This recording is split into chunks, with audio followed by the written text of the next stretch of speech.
एक ऐसी सेना जो कभी हारी नहीं, एक ऐसी शक्ति जिसे स्वयं भगवान श्री कृष्ण ने बनाया था, नारायणी सेना। लेकिन महाभारत के युद्ध के बाद यह सेना अचानक कहां गायब हो गई? क्या वो समुद्र में समा गई या फिर किसी रहस्यमयी लोक में चली गई? और सबसे बड़ा सवाल, क्या कलयुग के अंत में यह सेना फिर लौटेगी?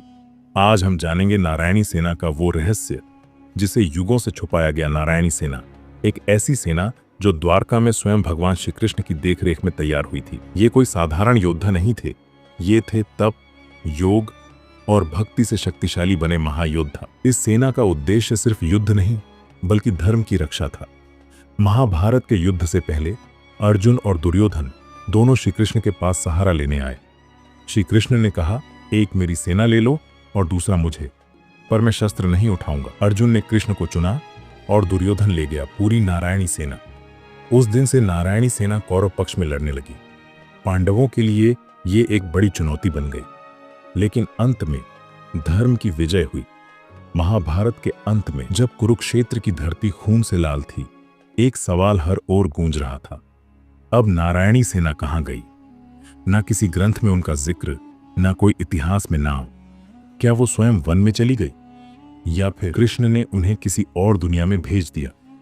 कुछ पुरानी लोक कथाएं कहती हैं कि युद्ध के बाद श्री कृष्ण ने नारायणी सेना को एक वचन दिया था, जब कलयुग अंधकार से भर जाएगा, जब अधर्म बढ़ेगा और मनुष्य अपना विवेक खो बैठेगा, तब तुम सब फिर लौटोगे। कहते हैं नारायणी सेना आज भी कहीं अस्तित्व में है, किसी दिव्य लोक में। वो सो नहीं रही, बस इंतजार कर रही है उस एक संकेत का, कृष्ण के बुलावे का। आज जब अधर्म बढ़ रहा है, जब इंसान खुद को भूलता जा रहा है, कुछ संत और योगी मानते हैं नारायणी सेना फिर अवतरित होगी। पर इस बार युद्ध बाहरी नहीं, अंदरूनी होगा। धर्म की रक्षा तलवार से नहीं, चेतना और जागरूकता से होगी। नारायणी सेना लौटेगी, किसी क्रांतिकारी के रूप में, किसी साधु के रूप में, या शायद आपके और हमारे बीच किसी सामान्य व्यक्ति के रूप में। क्या आपने कभी महसूस किया है, जब आप अन्याय के खिलाफ खड़े होते हैं तो भीतर से कोई अद्भुत शक्ति जागती है? शायद वही शक्ति नारायणी सेना की है, जो आज भी हमारे भीतर जीवित है।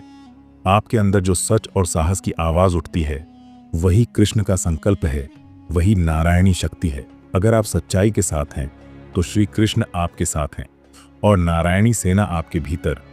तो दोस्तों, क्या आपको लगता है कि नारायणी सेना फिर लौटेगी? क्या आप उसके उत्तराधिकारी बन सकते हैं? अपने जवाब नीचे कमेंट में जरूर लिखें। जय नारायणी सेना।